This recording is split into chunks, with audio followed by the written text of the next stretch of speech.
Hello, I'm Terrence McNally, and welcome to another newly recorded episode of Free Forum, A World That Just Might Work. And I'm going to be speaking today with Nancy MacLean. Her award-winning and provocative book, Democracy in Chains, The Deep History of the Radical Right's Stealth Plan for America, will be out in paperback June 5th.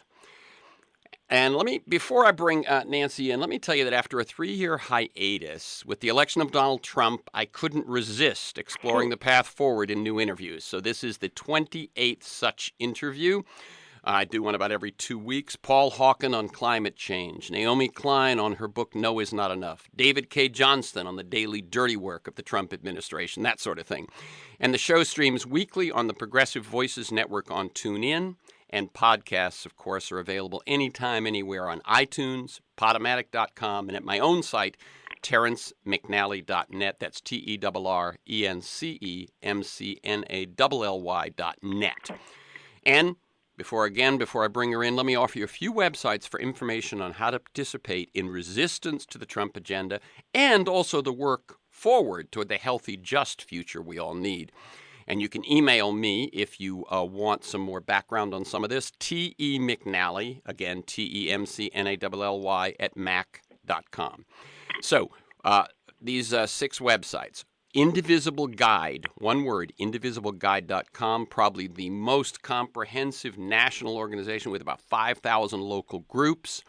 OurRevolution.com, again, one word, OurRevolution.com, which grew out of the Bernie Sanders campaign. MoveOn.org and Courage Campaign, one word, couragecampaign.org.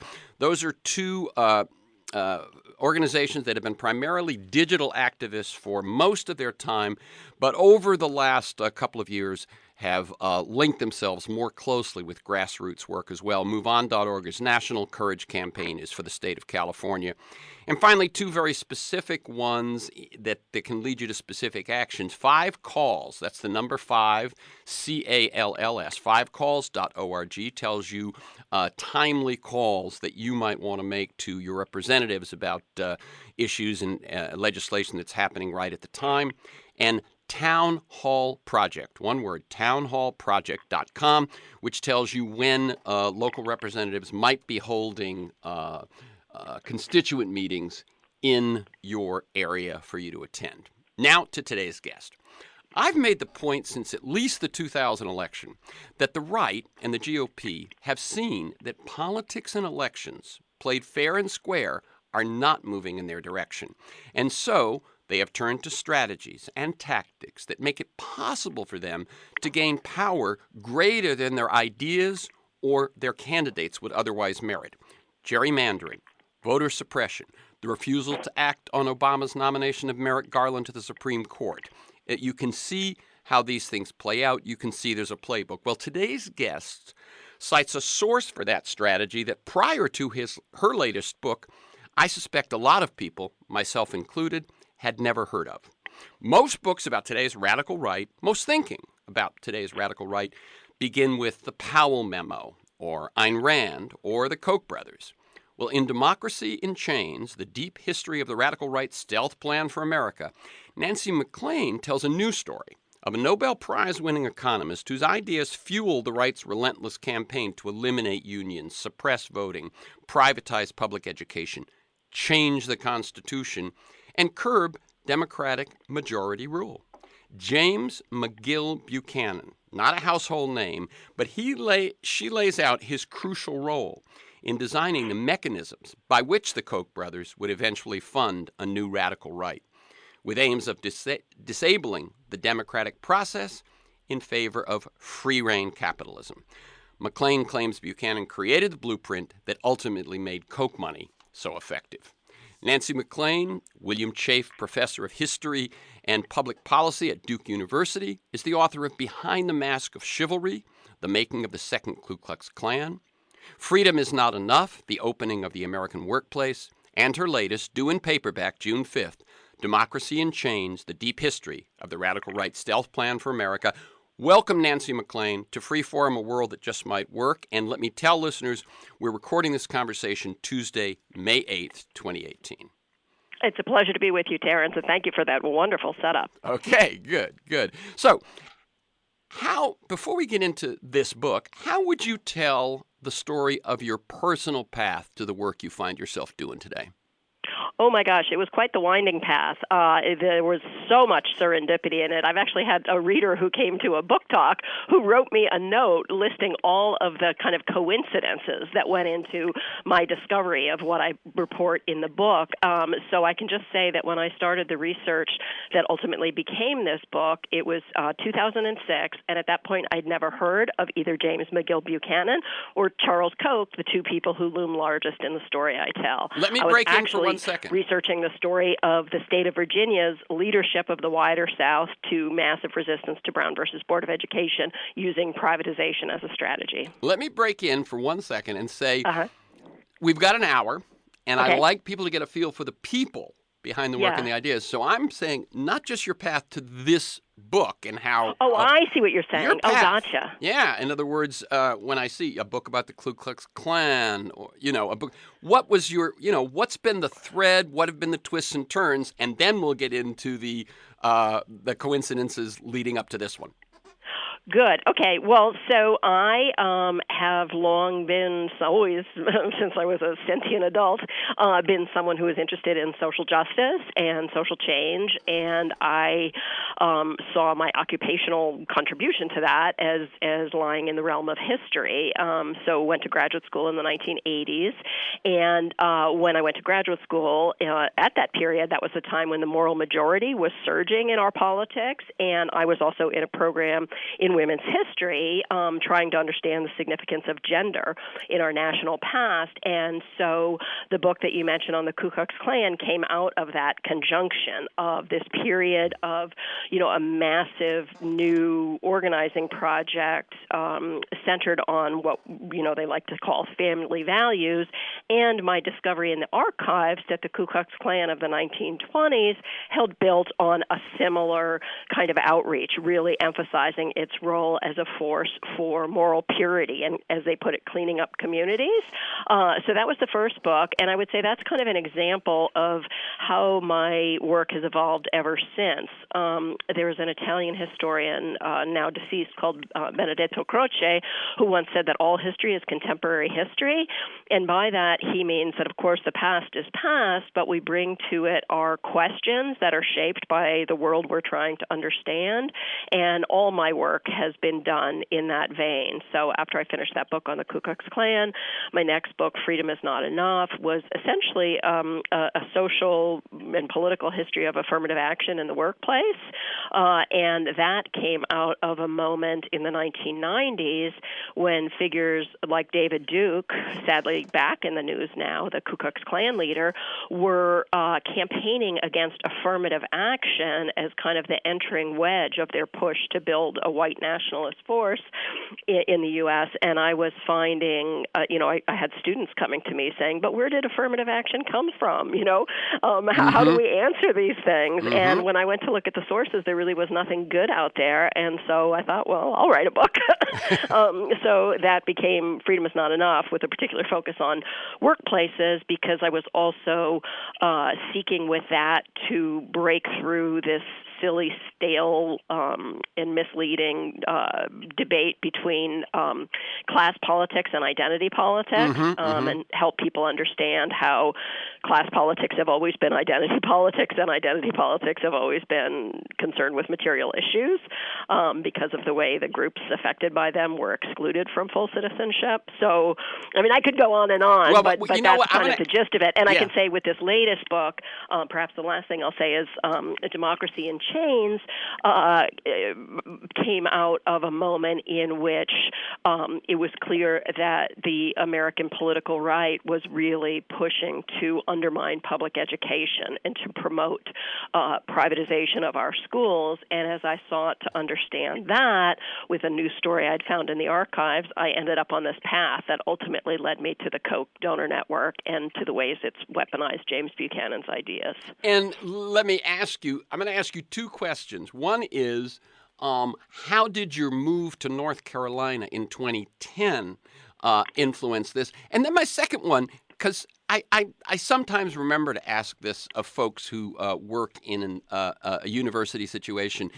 You've told us about the evolution of your work in books. What do you teach, and what have you noticed about your interactions with students regarding all of this along your path? So the first one is just your move to Hmm. North Carolina, and then a little bit about relations with students. Yeah, actually, I do not think that I could have written the book that I did had I not moved to North Carolina in 2010. And I joke that I really should have given credit to the GOP-dominated General Assembly here for helping me understand all of this. Because what happened is I moved here in August, I guess it was, of 2010 from Chicago, where I'd been for 20 years. And that fall, this Koch-funded, Tea Party-driven, Red Map-produced new majority in the Project Red Map produced new majority in the both houses of the North Carolina General Assembly was a historic transformation. And there had not been Republican control over the legislature here since the days of Reconstruction. And North Carolina actually had one of the only coups to overthrow that Republican majority because it was it involved African Americans and racial and economic justice.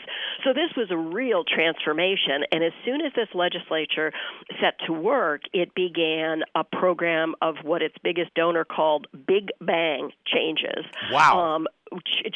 Transforming everything from public worker rights to the unemployment system to environmental protection to reproductive rights to gerrymandering to voting. I mean, I could just go on and on. It goes on to pages. And meanwhile, at the same time, Scott Walker had been elected governor of Wisconsin, where I had gone to graduate school. And Scott Walker was, as he put it, dropping the bomb, right, Wow. to take away the rights of public sector workers. So in these two locales I understood intimately and cared deeply about, I could see this project rolling out. And at that point, I was still focused on another story, but I was trying to understand Buchanan's ideas. And I realized that what I was seeing abstractly in his scholarly work was what was happening concretely in front of my eyes in North Carolina and in Wisconsin. So that's when I did a deep dive into more of his work and finally got access to his personal archives, which confirmed my hypotheses. As far as the students, it's been really interesting to see how things are changing now. I mean, and Duke was a pretty progressive campus before. I think Obama had, won like 85% of the vote here in 2008 and maybe about that, I think, actually in 2012. But I wouldn't say it was a very active campus. It was interesting to hear your opening to the show in which you talked about Indivisible and Our Revolution and all these other groups that have become so active since the election in 2016. And I'm seeing a kind of a somewhat analogous thing happening here. I teach a variety of courses, but the one that's most directly relevant is a history of social movements in the U.S., and I just submitted my grades yesterday, but I just had an amazing group and a full house, and they were just so interested and eager and engaged with the issues, and I think it's because they've been profoundly politicized by what's going on in the country, and they're really seeking to understand where that came from, but also how progressive social change happens.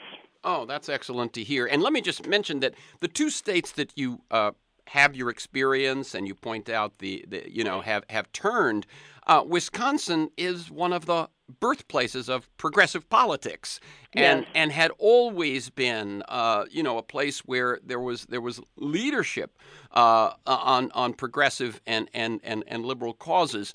And North Carolina, my family lives in Atlanta, Georgia. My brother went to Duke. I spent some time there with him. This is many years ago. But the Terry Sanfords, the Harvey Gants, it was probably the most progressive Southern state for much of the last 50 years.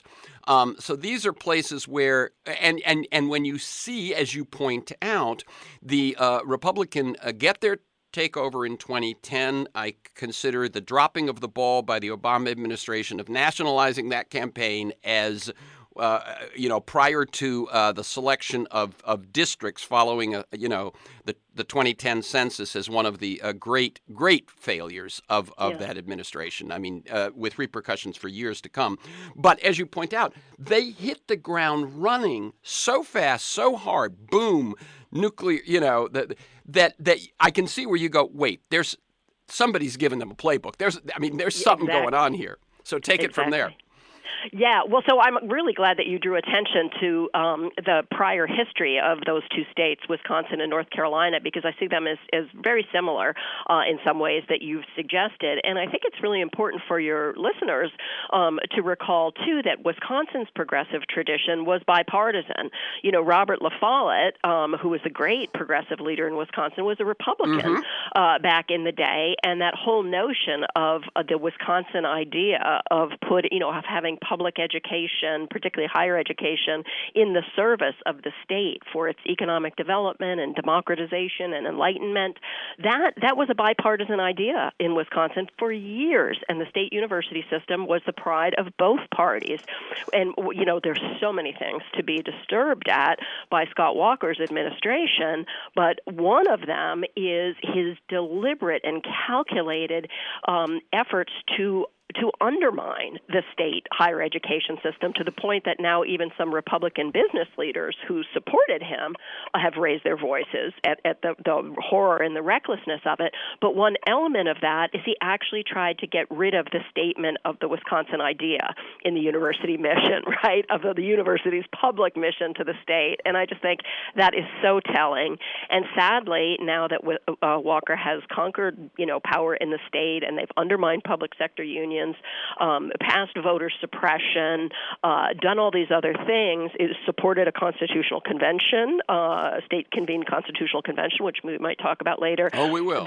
Another thing that they have done is in North Carolina, similar thing, as you say, North Carolina was a beacon to the South of a kind of moderate, enlightened progressivism over the course of the 20th century. It certainly had its flaws, but it was a model to the South because it had begun as a very poor and not well-endowed state, unlike its neighbors, but through strategic, smart public investment in good schools and roads and all the rest of it, they brought North Carolina, out on the top of a model to the rest of the South, and a really exciting place. And now that we have this Tea Party, style Republican General Assembly governing us for several years, they are boasting of making with North Carolina a laboratory for the right, and they now have us competing with Mississippi in our education funding, or lack thereof, and in many other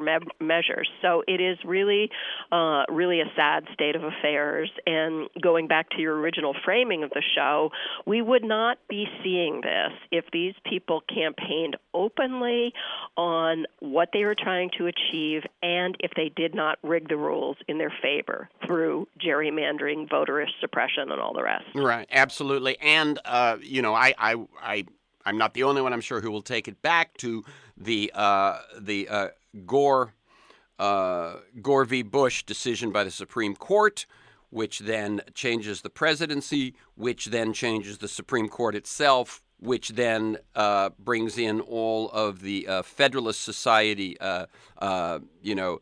judges around the country, right, and so on, where these things, you go back and you can see these points where their strategy and their success with that strategy has turned things, as I say, where they are a minority party with a phenomenal majority advantage in state legislatures, and at least a majority that is under threat in the national legislatures.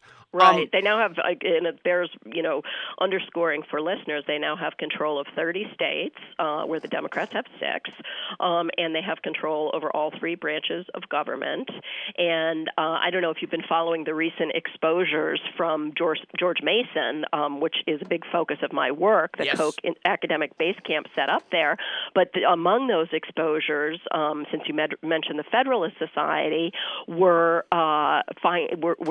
through FOIA releases, were findings that the Federalist Society was operating through a shell group, a front group of the kind used to launder money, sending money into the George Mason, now called Scalia School of Law, with all kinds of purposes that are not normal in higher education, including having sway over faculty appointments and student placements, and basically trying to populate the right-wing judicial universe with students and faculty from George Mason. So it's really a deep corruption, poisoning even, of public higher education that they're involved in, and it's fascinating that the Federalist Society, which, as you say, has been the key vetting mechanism for right-wing judicial appointments going back to Reagan, that the Federalist Society is right in the middle of it with a front group. Now, you don't set up a front group, a legal front group,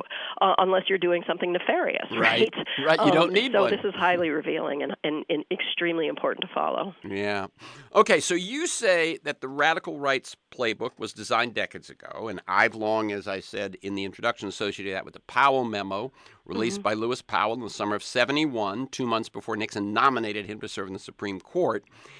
And before I pick up the book is, what am I missing? And that is, now you can take on the story of how this book happened. So what are you missing if you just know about the Powell Memo? Right. Is that yeah? So the Powell Memo is really important, and that's why, of course, it's gotten all the attention that it has, and so many people know about it. But the Powell Memo is really only the tip of the iceberg, right? And it's a kind of a late mechanism in all this. And one interesting thing to know about it is that the Powell Memo is produced about, I'd say, a third of the way into my story in Democracy in Chains, and it's of interest because Lewis Powell was then was in the point of the in Virginia during the fight against Brown. He was the head of the Richmond School Board, and so he was deeply involved in some of what was going on in the state then. But he was also asked to write that memo by a figure at the U.S. Chamber of Commerce who had himself created earlier something called the Virginia Commission on Constitutional Government to fight back against the New Deal and the Civil Rights Movement. And you could say that what Powell was doing was a kind of an extension of that in response to the upheaval of the 60s and 70s.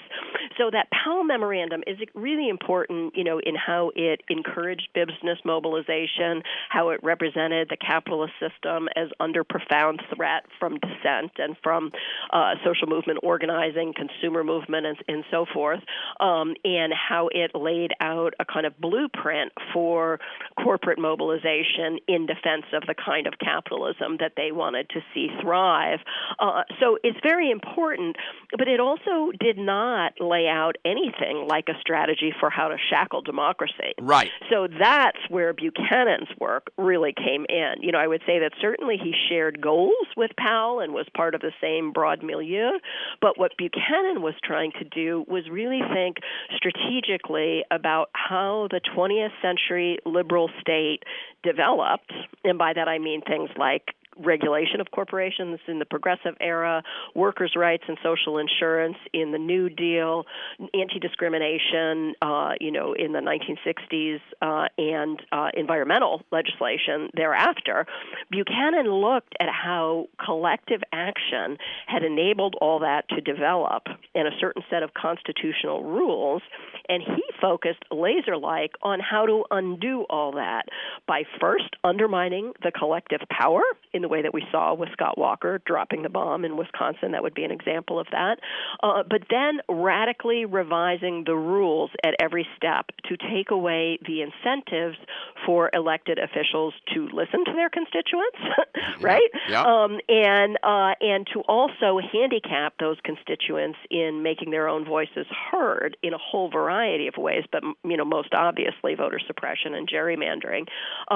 So Buchanan actually tried out out his vision for an economic constitution in Chile, where he was invited in 1980 by the Pinochet dictatorship, and he advised on something that came to be known as the Constitution of Liberty, and that Constitution of Liberty is still shackling elected officials in Chile and preventing them from reversing things that the dictatorship did, such as privatizing Social Security, privatizing the education system in a way that made Chilean higher education the most expensive in the world, and more. The recent president, Michelle Bachelet, was elected by two-thirds of the Chilean people on a wide-ranging reform program to deal with all of that.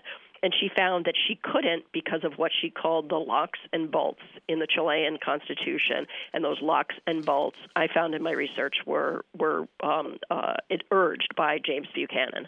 Okay, and let me provide a little historical context. There may be some listeners who do not realize that the Nixon administration was where the OSHA was enacted, occupational safety, where the EPA was enacted. There was talk even then of a guaranteed national income. And what had happened was the U.S. consensus, if you will, had moved so much that Nixon would now be, I think, or at least prior to the Trump election, would have been on the left side of the Democratic Party at this point. Things have moved again where that might not be the case. But just so folks, when this surge from the right through Powell and then, as you point out, Buchanan's gives more strategy and tactics to Powell's approach. It grew out of them looking and seeing, wait a minute, the people, even with Republicans in power, the people just have too much influence. Now, and I'm glad that, can I just say, I'm glad that you brought attention to Nixon and what was happening in the 1970s with this, because that is exactly the point when Buchanan and in particular, began to urge organizing a counterintelligentsia, as he called it. And now some people know that William Simon did that later in the decade, but Buchanan was there in the beginning, working with Ed Meese, who was then Ronald Reagan's, chief advisor when Reagan was governor. And it's precisely because they were seeing not just the stuff happening on the left and in the campus revolt in those years and in the labor movement, but just what you described, the that mainstream. The incentives of politics were leading even on Nixon to support the EPA, OSHA, guaranteed annual income, et cetera. So that's when Buchanan and a number of more, sort of far-sighted people who were really playing a long game and thinking, decades or even generations ahead, they said, we have to stop this, right? And the only way we're going to stop this is by changing the rules ultimately, but also in the interim, building an infrastructure. And so Buchanan called for building a counterintelligentsia, and he was quite clear with funders and with allies that would require, as he put it, a gravy train. They would have to get donors to invest a ton of money to create the incentives to lure these men, and they talked about them as men in that period, into the libertarian cause, to create all these organizations, and to have a vision of over decades changing the national conversation and changing the national rules. And they were very, very effective in that. And Buchanan worked with just about every one of those organizations, many of them now funded by Koch, including, Cato was started by Koch, the Cato Institute. It was but originally, also the Heritage Foundation, the Federalist Society, which also was developed with Koch seed money, the Independent Institute. You could go on the huge organizational infrastructure they built up, but that is what is moving the agenda now. And you could say even more so in the states, perhaps, than in the nation, through a group called the State Policy Network. Right. And I was going to say one thing, that the Cato Institute, its original name was the Charles Koch Foundation, correct? Yes. It was only later that they decided that wasn't such a good idea. Now, Buchanan, you're attributing all of this strategy to him and influence to him. He originally is an economist, and he's a Nobel Prize-winning economist, and public choice theory is one of his big fields. Talk about that. Sure, but let me first share an irony. I'll do a little spoiler alert here, but the end of my story shows that how instrumental this Koch network is in the way it treats everyone, including those on whom it relies most profoundly. So they actually elbowed Buchanan to the side at his home institution, George Mason University, in the late 1990s when he raised questions about how nakedly political their operation was that they were building on the campus and how bereft of academic involvement and support. So I think that is an irony. So Buchanan, even though he developed the core ideas and vision and many of the mechanisms, he was not at the forefront of the final rollout of all of this in the new century. But what happened is that Charles Koch and the various operatives closest to him and architects of all of this, what they did was to weaponize Buchanan's ideas to do what they were doing. But so I just want to make that slight distinction because I think it's both interesting and important. The other thing I can see in your irony is that Buchanan was not just an operative. He was not just a bottom line person. He was also an academic. And so he laid it out. But when they began to sort of destroy the institution of the university, he drew the line. He was discarded. Very, very well put. Absolutely. And in fact, I know from someone inside, I didn't put this in the book, but he was actually appalled that the Koch network was using their political party, the Republican Party, and their control over governmental institutions to move this agenda. So, which was a violation of his thinking, right? So their crudity in pushing for radical change in this manner, I think, and who can be certain he died in 2013, but I think would have offended Buchanan too, and I have reason to think from people close to him that is in fact the case.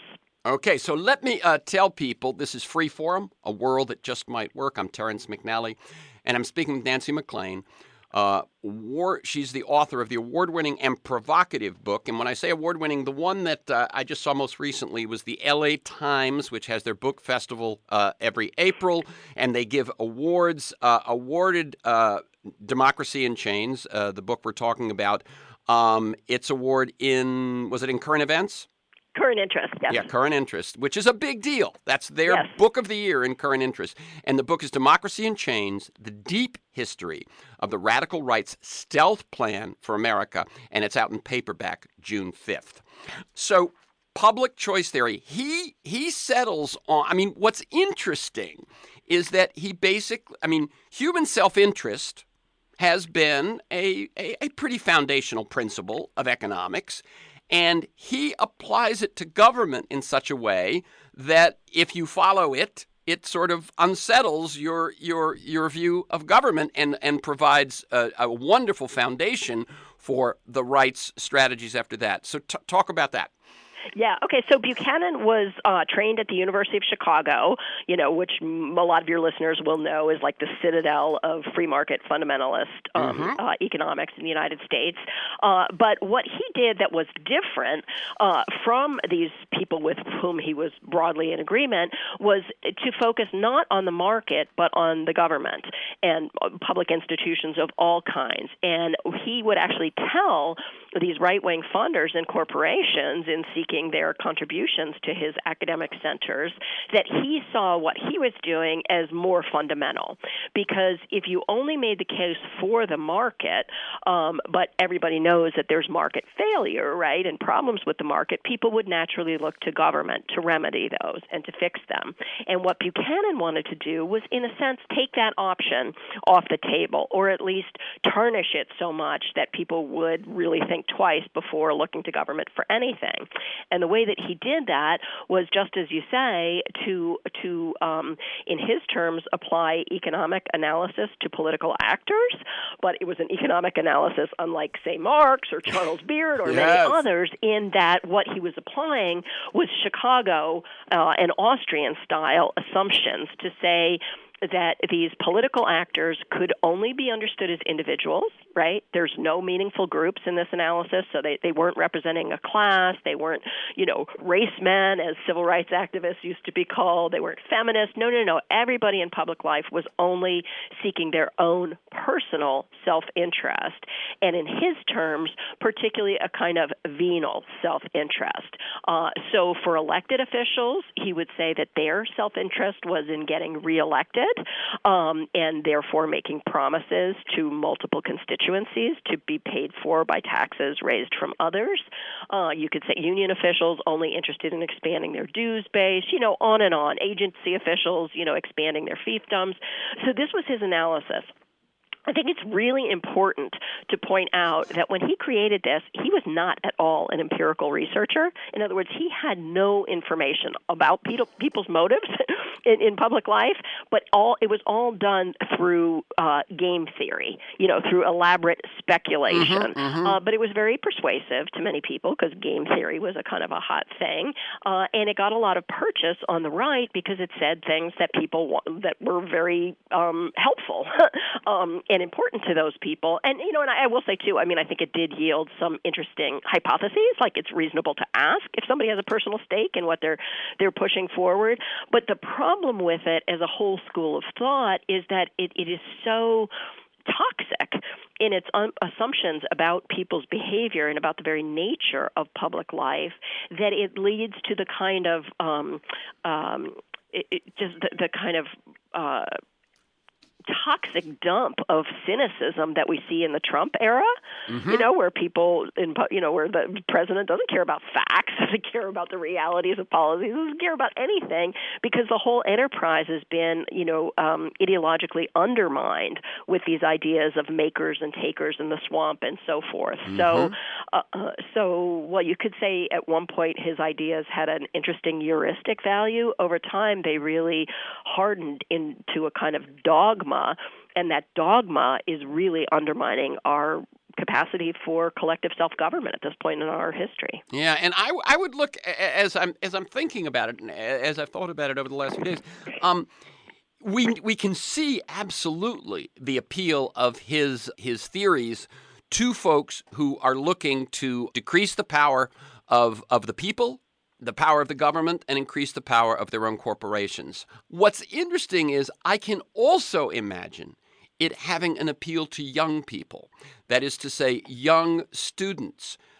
Self-interest, when you are a college student and you've gotten out of being ruled by your parents and you're about to, get out of college and not be ruled in loco parentis and so on, and you are about to, I think Nietzsche and these sorts of, philosophies have a great deal of appeal. Do you agree?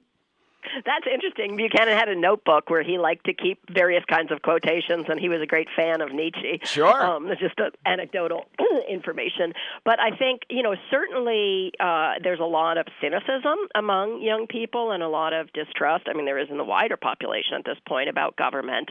And so I think that would play. And I think a lot of young people feel a kind of instinctual libertarianism, which I get. Who wants to go to prison for smoking pot, or, have the U.S. military able to go to any country without question and without response to impose U.S. power. There's a lot that you can understand in the appeal of, a certain elementary strain of libertarian ideas. The problem is, though, that this libertarianism, as funded by Koch through this whole apparatus of institutions, has, as I said, congealed into a deadly dogma. And the best evidence of that, or the most obvious evidence, is their funding of climate science denial when we only have a limited amount of time to deal with the challenges to our planet. And the other thing they're doing that speaks directly to your point about young people is they're actually trying to incite a kind of generational class conflict between younger people and retirees. And they fund a group called Generation of Opportunity, which is one example of this. And some Koch-funded professors at George Mason actually said at the time of Occupy Wall Street that the people occupying Wall Street should be occupying the AARP instead, as though our problem is not Wall Street. It's a bunch of greedy grandmas and grandpas, right, who are bilking the public through Social Security and Medicare. Yep. So it's a really, I mean, once you get into this stew of ideas, it's kind of astonishing. Right. And, and I think this circles back to the original framework with which you set up our conversation, which is that these ideas would be nowhere without the money, at this point, billions of dollars being invested in them in this country and on a world scale through something called the Atlas Network. But it is, crucial that people understand the ideas, where they're coming from, and how they have achieved this influence if there's going to be any hope of combating them. Yeah. Now your book, when it came out, and it came out in 2017, what month? June. Okay. Almost a year ago, and paperback coming out, as I said, June 5th. You were attacked, your book, and you were attacked by the right. And we may have time to go into that, but we may not. But what I wanted to say was one of the things that was raised was, I'm going to paraphrase, but Buchanan is an economist. He had economic theories. MacLean is making him a strategist and a tactician and an advisor to the Republican Party and blah, blah, blah.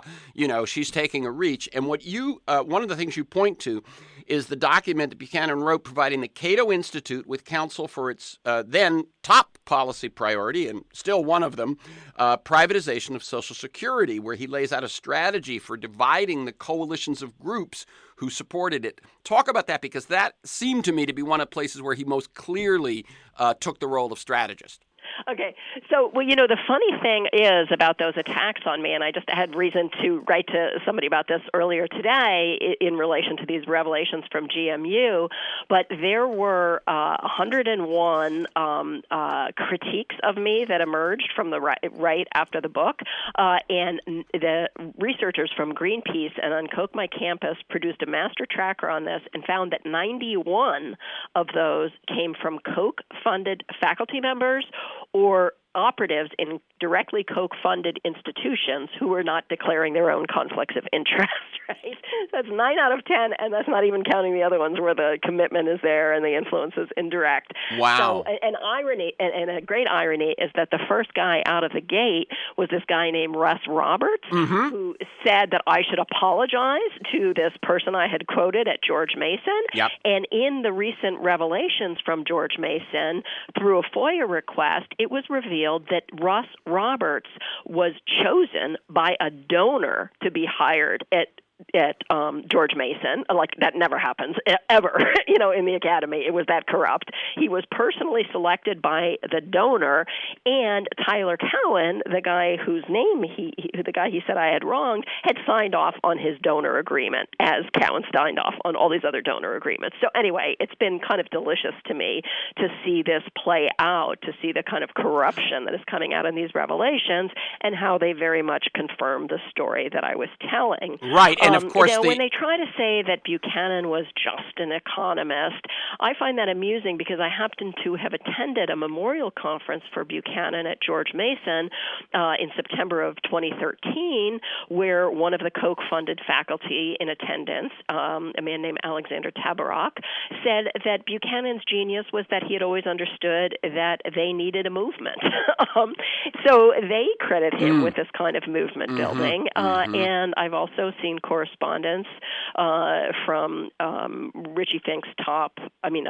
Charles Koch's top political lieutenant who came out of George Mason, Richie Fink, in which he credited Buchanan for their shared understanding of the political economy and, how important that is to their strategy. So this is just silly when they try to deflect this.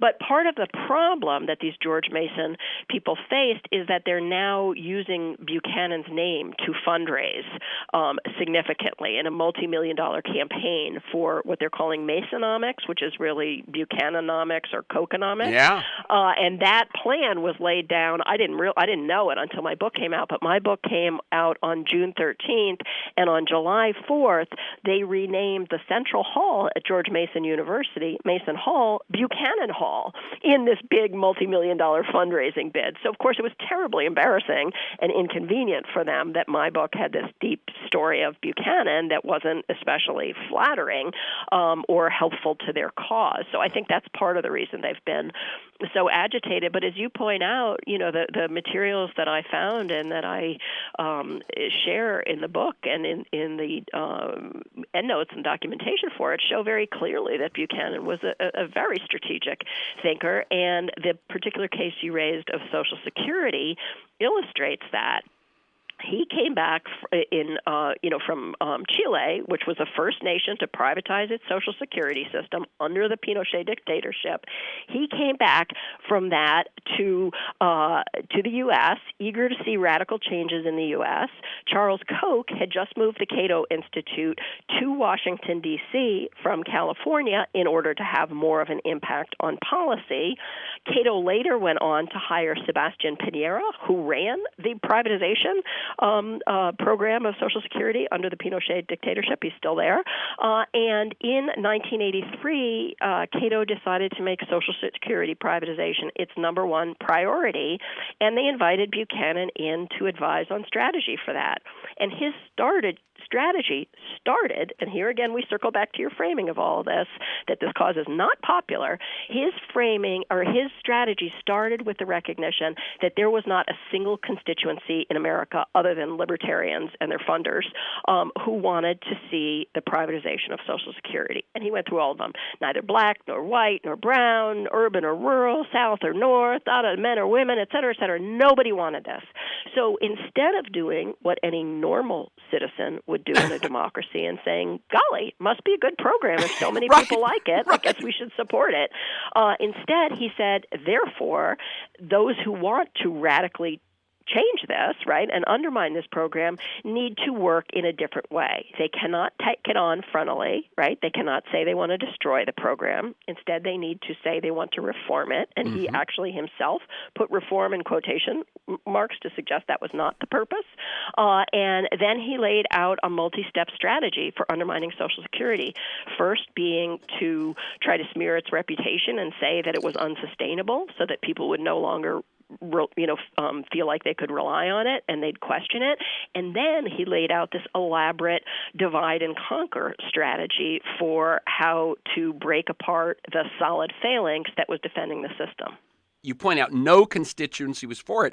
When they make it about the deficit, which, of course, their recent tax bill shows, again, is a total BS, but that they also say it is bankrupt when it isn't, that they also ignore the fact that if you raise the cap on where Social Security comes from, is it currently still at $114,000 of income, or has it gone up?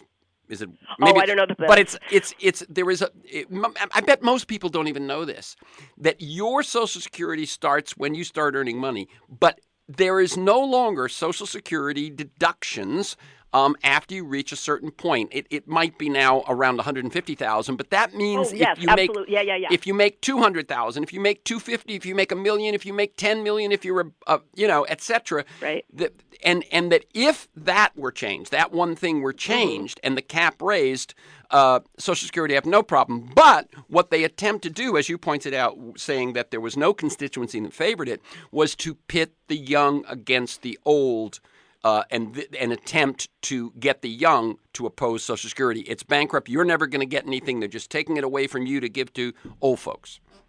Yes, and another thing that they do, just to underscore how strategic all of this is one axiom of public choice thought is concentrate. The idea of they summarize as concentrated benefits, dispersed attention. And what they get at is that if you are personally connected to a program, you're going to pay more attention to it, right? And the costs of that program are going to be dispersed over a larger group, so that others may not pay as much attention to it as you do. So it's harder to get rid of that program when the people who benefit from it are paying attention and others aren't really doing that because it's pennies to them. Well, so he took that principle and applied it to Social Security in the strategy I just outlined to say the first thing they had to do, in his words were, I believe, pay off the existing claims, right, or buy off the existing recipients. In other words, the people who would pay most attention to any change in Social Security would be current recipients and those about to become eligible to collect. And so he said you buy off those people to get them out of the fight because they're going to be the most active. And then you go after these other people. But I think, your listeners need to understand it's that strategic to talk about buying off parts of the coalition that would be most likely to fight. But basically the broad outlines of what you're saying is absolutely true. And if people want good information on where Social Security is and what needs to be done to shore it up, there's a great group called Social Security Works that I highly recommend. They issue excellent research. They have a book on the subject, and they're telling the truth, unlike so many of these GOP, Koch-funded elected officials. Two things that I want you to talk about are the relationship of all of this to Trump and their plans for the Constitution. Well, in a way, you could say they're related because Trump is the distractor in chief, right? Yep. He gins up this never-ceasing storm of outrage that has everybody on the progressive side, following him in shock and horror, with dropped jaws. And meanwhile, we're not paying attention to what is going on in other places throughout the federal government, through federal departments and agencies and the courts, where this Koch agenda is moving along apace.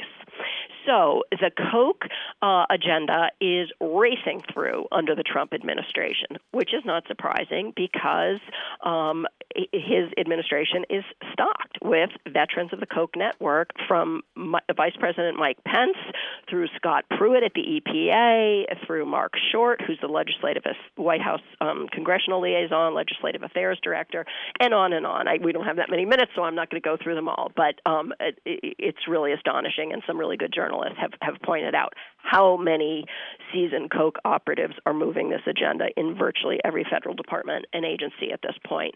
And part of what they're pushing to is not only radical deregulation that would undermine the expressed will of voters over the years in things like support for clean air and water, anti-discrimination, social insurance, all those other things that we care about, radical deregulation that would, kind of use executive power to undo all that, but they are also pushing toward radical changes in the courts. And at this point, while we've all been watching Trump's tweets, he's actually made more federal judicial appointments than any recent president, in decades. And that's because of something you pointed to before, of how Mitch McConnell and the Koch-controlled or Koch-compliant Republican Party in the Senate prevented President Obama from getting a hearing for his Supreme Court nominee. So they effectively stole that seat that would have gone to Merrick Garland and gave it to Neil Gorsuch. And now they've stalked the federal courts. Now, meanwhile, at the state level, through their control over those 30 states that we talked about and the state policy network affiliates, which advise on all of that and push this agenda and work with the American Legislative Exchange Council to design legislative agendas in those states, they have now amassed 28 of the 34 states needed to convene a constitutional amendment under Article 5 of the U.S. Constitution. To understand how radical that is, how astonishingly, audaciously radical that is, consider this. We have never had a state-convened constitutional convention since the document was crafted. That is because any such constitutional convention would necessarily be a runaway convention where they could do all kinds of other things. And the Koch network would be coming in with 10 already pre-considered liberty amendments to move through such a constitutional convention that would radically transform our government and the way that it is operated over the course of the 20th century in response particularly to citizen pressure. So this is hugely important. It is not getting nearly the attention it deserves. Common Cause, I will say, has done a great job of working on this and organizing against it and alerting people, but others are just not paying attention because we're all focused on the distractor-in-chief and other things. And here's the really scary thing. There are 6 states in which the GOP controls both houses of the legislature that have not yet authorized the Constitutional Convention. Wait a minute. So, okay. Wait. Headline. Extra. Yeah, right? Danger. You're saying that they need 6. Yes, and that and there they are have 6. And there are 6 in which they control both. Yep. And, that's what I'm saying. And I actually did an op-ed about this for The Hill. If your listeners know that publication, it's a very useful publication. But if they Googled my name and Constitutional Convention in The Hill, they would find it. But it's a big deal. And I personally believe the reason the Republicans really didn't care about running the deficit up with their tax bill and with their recent budget is because that's part of the long game on this, that they will point to that deficit as a reason that we need this constitutional convention. Mm-hmm. Because the loss leader item, just like in a grocery store, they give something away as the loss leader to get you in the store so you pay more. The loss leader item for this constitutional convention is a balanced budget amendment. Mm-hmm. And a balanced budget amendment polls well until people realize that it would mean the end of Social Security, Medicare, and all these other things they value. Right. But the Koch donor network is strategically, I believe, both creating and leveraging this deficit in order to get that constitutional convention so that they can put locks and bolts in the U.S. Constitution as Buchanan helped to do in Chile. Okay, I'm going to quote Buchanan, I believe, and if not, it's you describing his thinking, but freedom would flourish only by imposing legal and constitutional shackles that prevented public officials from responding to the will of Democratic majorities. That, I think it's your summation of one of his tenets, but it leads you right to this notion of a constitutional convention. And the thing is that my guess is that there are many people who voted for Trump to blow things up, right? The ones who didn't necessarily agree with Trump or his character, but felt just left out, disaffected, and so on, that there are some people on the left or whatever the sort of that weird place where the far right and the far left come together that actually would go, yes, we need a constitutional convention. We're going to get rid of that Second Amendment. We're going to do this and that. When in fact, I believe, as you do, that nothing would be, as much as I hate the originalist interpretation of the Constitution we've got, you make open season on the Constitution in a country where they have been tearing down education and where wordsmithing and marketing can play such, and fake news can play such a role, this would not be the same country. Absolutely. Absolutely. I think it is utterly delusional to believe that the left could, even moderates could prevail at such a constitutional convention. And I quite agree with you that there is a danger of this on the left because there are some people who are opposed to Citizens United, understandably, the opening of the spigots of, corporate money as speech in politics to help bring us where we are. But there are some people who want this to repeal Citizens United, and they have to be absolutely deluded about the amount of organization on the left, because there is no way that the left is organized enough to deal. And again, I mean left by anybody to the left of the libertarian right when I say that.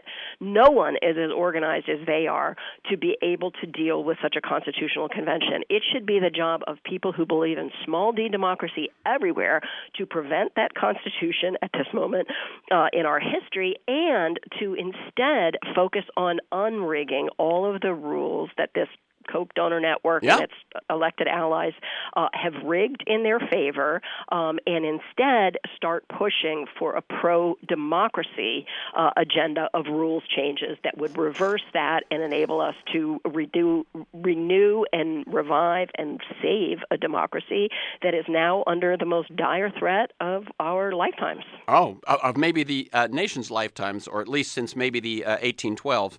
Are there websites that you recommend people look? I mean, you don't seem to have one of your own. Is there something you recommend?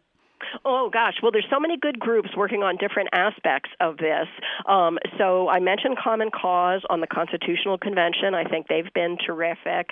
I think for people who are looking to get involved at the grassroots, there's groups like the Center for Popular Democracy, Working Families Party, Greenpeace. There's just, the indivisible groups. There's just so much going on right now, but it's hard to put out a kind of a blanket statement when you don't know where people are based. But I would definitely say on the Constitutional Convention, Common Cause, Demos is a great source of information. Many other groups are out there. Start paying attention is what I'd say. This is an all-hands-on-deck moment for the defense of our democracy.